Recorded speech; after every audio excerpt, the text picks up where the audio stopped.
మాజీ సీఎం జగన్ కు తిప్పలు తప్పవా?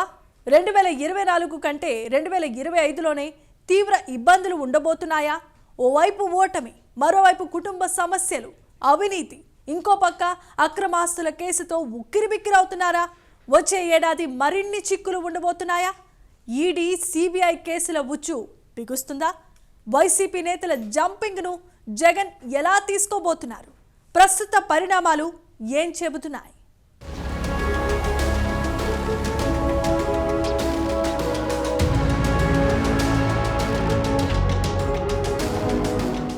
మాజీ సీఎం జగన్ కు ఏడాది అసలేం కలిసి రాలేదు. 151 సీట్లతో ఏపీలో తిరుగులేని పార్టీగా ఉన్న వైసీపీ ఒక్కసారిగా డీలా పడింది.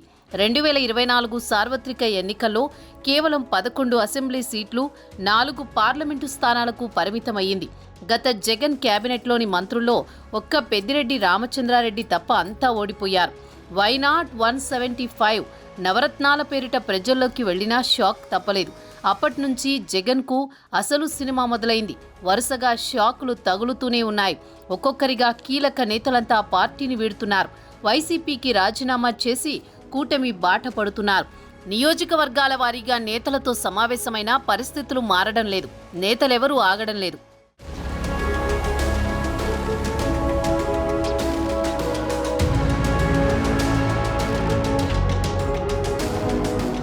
ఇటు కుటుంబ వివాదం సైతం జగన్ను వెంటాడుతోంది. ఆస్తుల విషయంలో చెల్లెలు షర్మిలతో గొడవ నడుస్తోంది. ఇచ్చిన ఆస్తులను వెనక్కి ఇవ్వాలంటూ జగన్ కోర్టుకు వెళ్లారు. ఆ సమయంలోనూ ఇద్దరి మధ్య మాటల యుద్ధం నడిచింది.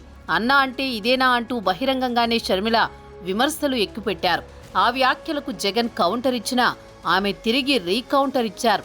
ఒకానొక దశలో షర్మిల వైసీపీ నేతల మధ్య డైలాగ్ వార్ చోటు చేసుకుంది. వివాదం కాస్త ముదురుతుండడంతో విజయమ్మ రంగప్రవేశం చేశారు. ఇద్దరు బిడ్డలకు సమానంగా ఆస్తి ఉండాలని ప్రకటించారు. దీంతో ఆ ఇష్యూ కాస్త సద్దుమణిగింది.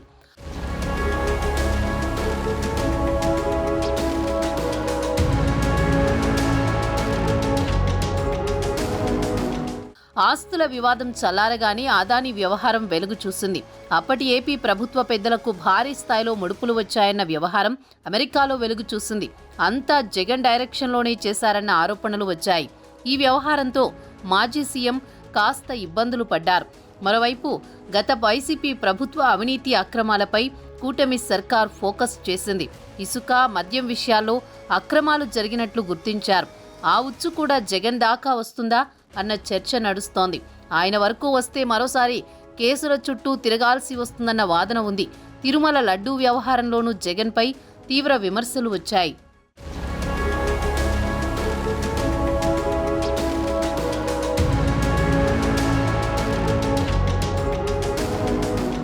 ఇలా జగన్కు 2024 ఏమాత్రం కలిసి రాలేదు.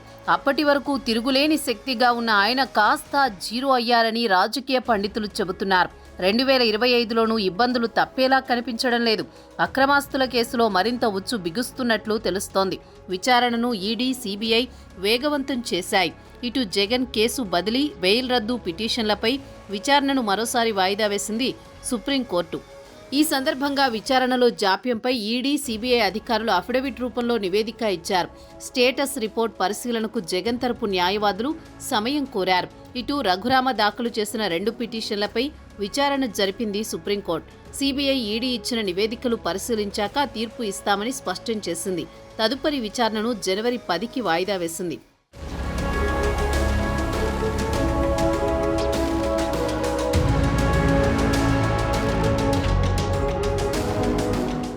మొత్తంగా జగన్ అక్రమాస్తుల కేసులో సుప్రీంకోర్టు తీర్పు ఎలా ఉంటుందన్నది ఉత్కంఠగా మారింది. బెయిల్ను రద్దు చేస్తుందా లేక ఇంకా విచారణ జరుగుతుందా అన్నది త్వరలోనే తేలనుంది.